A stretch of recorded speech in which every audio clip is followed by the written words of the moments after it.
প্রিয় শিক্ষার্থীবৃন্দ, কল্লোল লার্নিং হাবে স্বাগতম। তোমরা যারা আমার সাথে আছো, এর আগের এপিসোডগুলো দেখেছো, তাদেরকে অসংখ্য ধন্যবাদ। আমি ক্লাস 9-10 এর অ্যাকাউন্টিং এর 6 নম্বর চ্যাপ্টার জাবেদা, এটার সৃজনশীল গুলো একটার পর একটা সলভ করছি। আজকে তোমাদের জন্য 3 নম্বর সৃজনশীল প্রশ্ন আমরা সলভ করব। তো বলে রাখি, এটার সাথে একটা কুইজ থাকবে। তোমাদের ক্লাস বইয়ের যে কুইজগুলো আছে, এখানে আমি 3টা কুইজের 3 পর্বের সাথে 3টা দিয়ে দিয়েছি। এরপরে অ্যাডিশনাল কুইজগুলো পরে করব, এবং আমার ওয়েবসাইটে এই যে এই পেজে এখানে তোমরা পুরো রিসোর্স গুলো একসাথে এক জায়গায় পাবে। পরবর্তীতে এখানে শর্ট কোশ্চেন গুলো আমি ধীরে ধীরে আপ করব, তোমরা খেয়াল রাখবা। তো যারা চ্যানেলটা আমার সাবস্ক্রাইব করেছে তাদেরকে অসংখ্য ধন্যবাদ। যারা এখনো করো নাই, তারা আশা করি আমার চ্যানেলটা তোমরা সাবস্ক্রাইব করবে, এই আশা তোমাদের প্রতি রইল। এখন আমি আলোচনায় যাচ্ছি। আমরা আজকে দেখি প্রবলেমটা। তাহলে এটা 6 নম্বর চ্যাপ্টারের জাবেদা সৃজনশীল প্রশ্ন 3 নম্বর। এখানে ছোট্ট একটা প্রবলেম। খান কম্পিউটারের 2025 সালের জুলাই মাসের লেনদেন সমূহ নিম্নরূপ। জুলাইয়ের 5 তারিখে মাই কম্পিউটার থেকে প্রতিটি 36,000 টাকা দরে 8টি কম্পিউটার ক্রয়, কারবারি বাটা 6%, চালান নম্বর 509, বহন খরচ 1,500 টাকা। জুলাই 15 রাজু কম্পিউটার থেকে প্রতিটি 40,000 টাকা দরে 6টি কম্পিউটার ক্রয়, চালান 311, কারবারি বাটা 5%, প্যাকিং খরচ 500 টাকা। জুলাই 20 কম্পিউটার নষ্ট থাকায় 3টি কম্পিউটার রাজু কম্পিউটারকে ফেরত দেওয়া হলো। Debit note 01 number. রিকোয়ারমেন্ট গুলো বলছে, ক নম্বরে জুলাই মাসে খান কম্পিউটারের ক্রয় সংক্রান্ত আনুষঙ্গিক খরচের পরিমাণ নির্ণয় করো। জুলাই মাসের তথ্য অবলম্বনে একটি ডেবিট নোট প্রস্তুত করো। উপযুক্ত লেনদেনগুলোর সাহায্যে খান কম্পিউটারের একটা ক্রয় জাবেদা প্রস্তুত করো। তো এখানে একটু বলে রাখি, আমরা যদি একটু খেয়াল করি, সাধারণত কম্পিউটার ক্রয় করলে আমরা বলি যে এটা অফিস সরঞ্জাম বা কম্পিউটার হিসাব ডেবিট। কিন্তু এখানে বুঝতে হবে, এটা খান কম্পিউটার, তার কাজই হলো কম্পিউটার কেনা বেচা করা। সে কম্পিউটার কিনছে, একটু কিন্তু ইয়ার জন্য না, ব্যবহারের জন্য না। যখন আমরা ব্যবহারের জন্য সম্পদ হিসাবে সেটাকে ট্রিট করি, যখন ব্যবহারের জন্য কিনি। আমি আমার অফিসের জন্য একটা কম্পিউটার কিনলাম, এটা হলো আমার সম্পদ, আমি এটা সম্পদ হিসেবে ভোগ করবো, অ্যাসেট হিসেবে। কিন্তু যদি আমার কম্পিউটারের দোকান হয়, আমি কম্পিউটার কিনছি 8টা, বিক্রির জন্য আমি আবার বিক্রি করে দেবো, আবার শেষ হবে আবার কিনে নিয়ে আসবো। এই কম্পিউটার ক্রয় কিন্তু পণ্য ক্রয়ের মতো, এটা মাথায় রাখবে তোমরা। তাহলে এখন আমরা আহ, একেবারে ক নাম্বারটা ইজি সলিউশন, যে ক্রয় সংক্রান্ত আনুষঙ্গিক খরচ। তো ক্রয় আছে আমরা এখানে দেখছি 2টা। তা আনুষঙ্গিক বলতে এই যে বহন খরচ আছে একটা 1,500 টাকা, আর একটা প্যাকিং খরচ 500, এই 2,000 টাকা। আনুষঙ্গিক খরচ এই 2,000 টাকা। তাহলে কয়ের উত্তর হলো 2,000 টাকা, যে আনুষঙ্গিক খরচ। জুলাই 5 তারিখের বহন খরচ 1,500 টাকা, জুলাই 15 তারিখের প্যাকিং খরচ 500, এই মোট 2,000 টাকা আনুষঙ্গিক খরচ। আচ্ছা, খতে কি বললো, একটা ডেবিট নোট করতে বলছে জুলাই মাসের তথ্য অবলম্বনে। তো ডেবিট নোট এখানে বলাই আছে যে ডেবিট নাম্বার 1, তার মানে জুলাই 20 তারিখের এই ঘটনা। 3টি কম্পিউটার ফেরত দিছে, কাকে ফেরত দিছে? রাজু কম্পিউটারকে। রাজুর থেকে কিনছিল 6টা, তার মধ্যে 3টা ডিফেক্ট পাইছে, নষ্ট ছিল। আচ্ছা, তাহলে এইটা আমরা ডেবিট নোটটার একটু ইয়াটা দেখি, ফরম্যাটটা, এবং খুবই সোজা। তাহলে এখানে ডেবিট নোটটা ইস্যু করছে কে? খান কম্পিউটার। খান কম্পিউটার কিনে নিয়ে এসেছিল, নিয়ে আসার পর ডিফেক্ট পেয়ে সে ফেরত দিচ্ছে, কাকে দিচ্ছে? রাজু কম্পিউটারকে। এই জন্য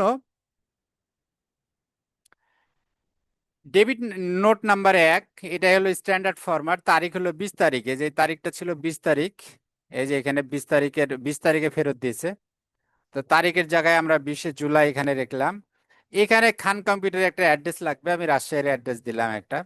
ডেবিট নোট এটা, প্রাপককে রাজু কম্পিউটার, তার একটা ঠিকানা লাগবে, আমি লিখে দিলাম 111 বংশাল, ঢাকা। চালান নাম্বার 311 এখানে দেওয়া আছে। চালান নাম্বার 311, এই যে ফেরতের, এই যে কিনছিল কত, এই যে কিনছিল 15 তারিখে, কত নম্বর চালান মূল্যে? 311। যদিও 20 তারিখে আমার এখানে লেখা নাই, কিন্তু আমার এই 15 তারিখ থেকে বুঝতে হবে, কারণ এই 15 তারিখের সাথে 20টা জড়িত। তাহলে চালান নাম্বার এখানে আছে 311, আর তারিখ হলো, চালানের তারিখ হবে জুলাইয়ের 15 তারিখ, কারণ এই 15 তারিখে কিনছে এটা। তাহলে আমরা এই এখানে সূত্রর জায়গায় দেখো, সূত্রর জায়গায় কি লিখলাম? চালান নাম্বার 311, জুলাই 15, 2025, অর্থাৎ এই 311 নম্বর চালান কয় তারিখের? জুলাই 15 তারিখের। এবার ক্রমিক নাম্বার 1, মালের বিবরণ ও ফেরতের কারণ, প্রতিটি 40,000 টাকা দামের কম্পিউটার। দেখো এখানে এখানে ছিল যা রাজুর কাছ থেকে 40,000 টাকা দামের কম্পিউটার কিনছিল 6টা। তাহলে এইখানে আমরা লিখলাম যে প্রতিটি 40,000 টাকা দামের দরের 3টি কম্পিউটার নষ্ট থাকায় ফেরত পাঠানো হলো। কয়টা ফেরত পাঠাইছে? 3টা। ডিফেক্ট ছিল কয়টা? এখানে বলছে যে 3টি কম্পিউটার ফেরত দিয়েছে। তাহলে আমরা এখানে লিখলাম 3টা কম্পিউটার নষ্ট থাকায় ফেরত পাঠানো হলো এবং ফেরতের পণ্যের মূল্য দ্বারা আপনাদের হিসাবকে ডেবিট করা হলো। অর্থাৎ আমরা তাদেরকে যখন আমি বাকিতে পণ্যটা কিনেছিলাম, এটাতে বাকিতে ক্রয়, যেহেতু নাম আছে, কোনো টাকার কথা বলা নাই, তো তখন কিন্তু তাদের হিসাবকে ক্রয় হিসাব ডেবিট করেছিলাম এবং আমরা প্রদেয় হিসাব ক্রেডিট করেছিলাম। তাহলে এবার আমরা ডেবিট করলাম তাদের হিসাবকে। প্রদেয় হিসাব বলতে তাদের হিসাব, অ্যাকচুয়ালি তাদের হিসাবকে করেছিলাম আমরা ক্রেডিট, এখন করলাম তাদেরকে ডেবিট, কারণ মালটা ফেরত পাঠাই দিলাম। তাই এই কথাটা এখানে বলে দিল যে পণ্যের মূল্য দ্বারা আপনার হিসাবকে কি করা হলো? ডেবিট করা হলো। তাহলে 1,20,000 টাকা হলো পণ্যের মূল্য, 3টা 40,000 করে, 1,20,000। কারবারি বাটা হচ্ছে 5%। তাহলে 1,20,000-এর 5% করলে 6,000, কারণ এই 6,000 টাকা তো উনি যখন বিল করেছিল এই বাটা বাদ দিয়ে দিয়েছিল, কাজে আমি এই পরিমাণ টাকায় তাকে, তার সাথে আমার অ্যাডজাস্টমেন্ট হবে। তাহলে এটা বাদ গেল, কারবারি বাটা 6,000 টাকা বা 1,20,000-এর 5% দিয়ে 1,14,000 টাকা। এটা এইখানে এটা ছক, ক্রয় ব্যবস্থার স্বাক্ষর, এই ডেবিট নোট আমাদের হয়ে গেল। গোয়াতে কি বলছে আমাদের? গোয়াতে বলছে যে একটা ক্রয় জাবেদা প্রস্তুত করো। ক্রয় জাবেদা, আমরা গোয়াতে ক্রয় জাবেদা, খান কম্পিউটার ক্রয় জাবেদা, তো ক্রয় জাবেদা কি থাকে? তারিখ থাকে, ক্রেডিট হিসাব খাত। বিক্রয় জাবেদাতে থাকে ডেবিট হিসাব খাত। ছক কিন্তু একই, এগুলো সব ছকই ডানে আসে। এখানে তখন ক্রয় হিসাব এখানে ডেবিট, প্রদেয় হিসাব ক্রেডিট। আর বিক্রয়ের ক্ষেত্রে তখন হয় কি? বিক্রয় তখন হয় প্রাপ্য বিল হিসাব ডেবিট, আর বিক্রয় হিসাব হয় ক্রেডিট। তো এইখানে জুলাইয়ের 2টা ক্রয় আছে, একটা জুলাইয়ের 5 তারিখে মাহি কম্পিউটার থেকে, তো তার হিসাবটা আমরা একটু নিচে করে রাখছি নোটের মাধ্যমে। তাহলে 8টি কম্পিউটার কিনছে 36,000 করে, তাহলে মোট 36,000 গুণ 8, 2,88,000 টাকা দাম, 6% কারবারি বাটা। তাহলে 6% সমান হয় 17,280। এটা বাদ দিলে 2,88,000 থেকে 2,70,720। আর ওখানে বলা আছে পরিবহন খরচ 1,500 টাকা। তাহলে এটা যোগ হবে দিয়ে 2,72,220। এই যে 2,72,220। আর চালান নাম্বার 509 মাহি কম্পিউটারে, আমরা একটু দেখে আসি উপরে একটু আরেকবার। হ্যাঁ, এই যে এখানে দেখো 6% বাটা, চালান নাম্বার 509, বহন খরচ 1,500 টাকা। আচ্ছা, আর এটার তো 311 চালান নাম্বার জানি। ঠিক একইভাবে আহ, রাজু কম্পিউটারের 8টা কিনেছিলাম আমরা 40,000 করে। তাহলে আটটা আটটা কম্পিউটার ক্রয় এখানে, 8টা কম্পিউটার, নো, রাজু কম্পিউটার কেনা হয়েছে 40,000, 6টি কম্পিউটার। এটা হলো 6টি কম্পিউটার। গুণ করার সময় ঠিক আছে, এটা কপি পেস্টের সমস্যা। তাহলে এইখানে আমরা কিনেছি 6টা। ঠিক আছে, 6টি কম্পিউটার 40,000 টাকা করে। তাহলে 4 6 24, 2,40,000 টাকা। 5% কারবারি বাটা, রাজুর ক্ষেত্রে 5%, তাহলে 2,40,000-এর 5% করলে 12,000, তাহলে এটা বিয়োগ দিলে 2,28,000। আর প্যাকিং খরচ হচ্ছে 500। ওখানে বলা আছে প্রবলেমে, এই যে প্রবলেমে বলা আছে, আমরা আর একবার দেখে আসি। এই যে রাজু কম্পিউটার থেকে 40,000 টাকা ধরে 6টি কম্পিউটার, চালান নাম্বার 311, কারবারি বাটা 5%, প্যাকিং খরচ 500।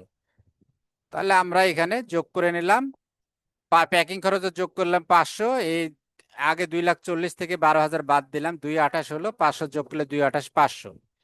তাহলে এই 2,28,500 আমরা এই যে এখানে লিখলাম 2,28,500। আর এই যে 2,72,220 এটা লিখলাম, এটা কার? মাই কম্পিউটারের নামে, এটা রাজুর নামে, এটা তাদের চালান নাম্বার।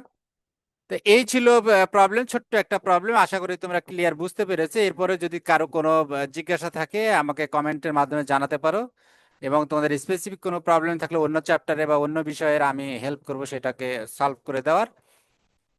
তো এদের মধ্যে যারা আমার চ্যানেলটা সাবস্ক্রাইব করেছে আবারও ধন্যবাদ, না করে থাকলে অবশ্যই করবে, এইটুকু আপিল তোমাদের কাছে রইল, এবং বন্ধু বান্ধবদের শেয়ার করবে আমার চ্যানেলটা।